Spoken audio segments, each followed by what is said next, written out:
Bom, Neumani, eu gostaria muito de ouvir de você sobre essa questão. Na campanha para a presidência da República, nós observamos que o candidato que tem a preferência de votos pelas pesquisas que foram divulgadas até a véspera, né, da eleição, que o candidato não especificou os seus projetos de governo. Ele falava em teses sobre questões que são candentes pela própria natureza, envolvendo costumes, valores, etc., ou ideologia. E, entretanto, nas questões fundamentais para a vida do país, as questões da economia, não houve especificação. O que é que explica o leitor não ter ligado para isso? Segundo as pesquisas, aquela maioria preferindo o Bolsonaro, o eleitor estava entregando ou assinando um cheque em branco ao candidato? Bom, eu não interpreto assim. Eu interpreto da seguinte forma: o eleitor, no começo do ano, queria um movimento de tipo não reeleja ninguém.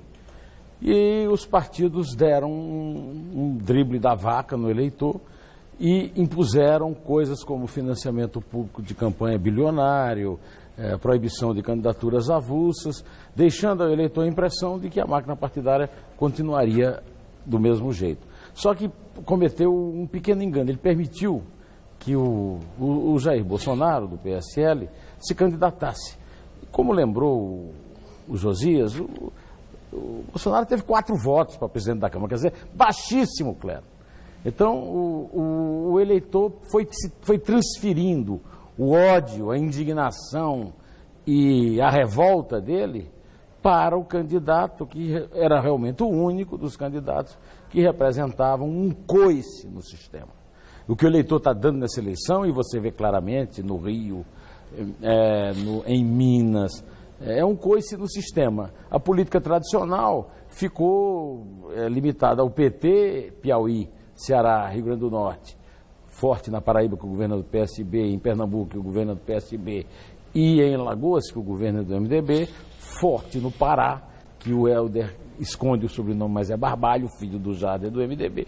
Mas, no resto do país, há a exceção de São Paulo, que pode ser, com o Rio Grande do Sul, as exceções que salvam o PSDB da morte. O grande derrotado dessa eleição não é o PT, que fez a maior bancada na Câmara, é o PSDB, mesmo que o Dória vença em São Paulo, porque o Dória também não é da elite do PSDB. O Dória foi imposto pelo Alckmin. Mas pode ser um novo PSDB, fazer parte daqueles chamados cabeças pretas?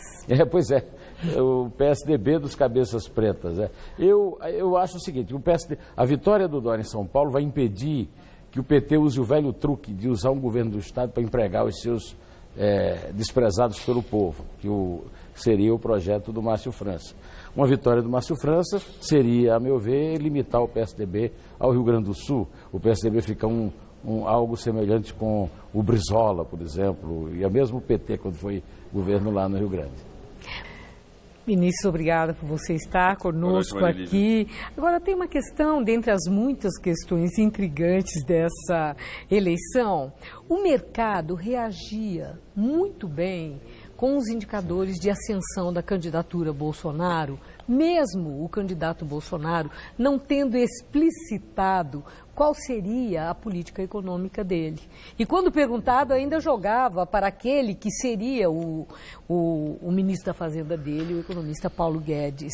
Eu quero ouvir de você o que é que explica esse comportamento do mercado financeiro.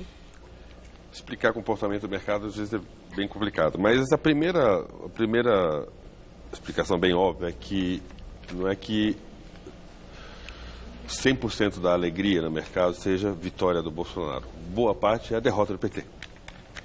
Então, para os grandes investidores, credores do governo, etc., muitos empresários, a vitória do PT seria ruim. Então, se esse programa já está eliminado, seria um avanço. O segundo ponto é que Bolsonaro convocou uma equipe chefiada pelo Paulo Guedes, que em tese é liberal. Em tese está atraindo mais gente do próprio mercado e mais economistas liberais que estariam organizando um programa. Tenho a crença de que Apenas a existência dessa equipe vai representar um programa que vai vai implementar ajuste fiscal, vai fazer reformas liberais e, sei lá, daqui a um prazo médio, talvez um segundo governo pós-Bolsonaro, permita até queda de carga tributária. Tem até esse tipo de... quase delírio. Mas a ideia é que a existência de uma equipe liberal vai levar o Bolsonaro a fazer um governo Bolsonaro. Mesmo que tutelado por essa equipe liberal. O problema é saber a constância e a convicção das opiniões do Bolsonaro a respeito desse programa. Ele tem sido inconstante.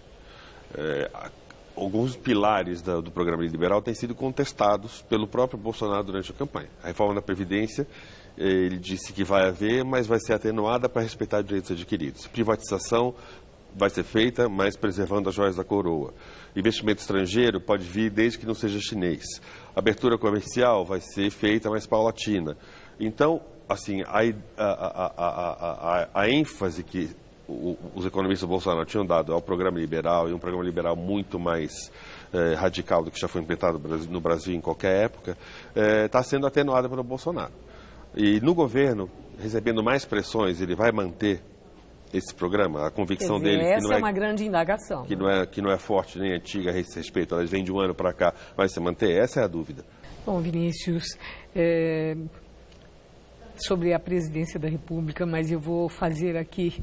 eu quero falar um pouco sobre esse resultado que está, de alguma forma, se encaminhando mais ou menos para aquilo que pesquisa de boca de urna no estado de São Paulo havia dado, que seria a vitória de João Dória, numa diferença de 52% a 48%. Parece que a coisa já estando com mais de 60% da apuração dos votos, ficando nesse patamar.